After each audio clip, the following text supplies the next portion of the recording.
ለምን ቆማ አታዳምጠኝም? ምን ላዳምጥሽ?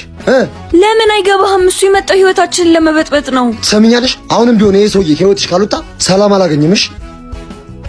እውነት ነው።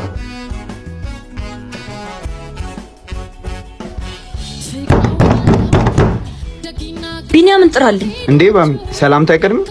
አንተም ወንድምህም ሰላምታም ክብርም አይገባችሁም። አሁን ጥራልኝ። እንዴ ምን ተፈጥሮ ነው? ደህና ነሽ ግን? አታሳብደኝ፣ በቃ ተወኝ።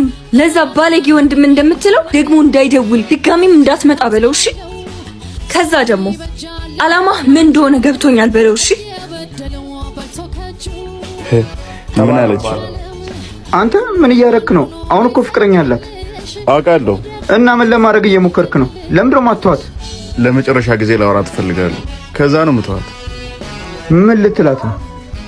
የምላትን ለኔ ተው። ይቀጥላል። ፓርት 4 ቤተሰብ የምትላትን እኛም በጉጉት ነው የምንጠብቀው።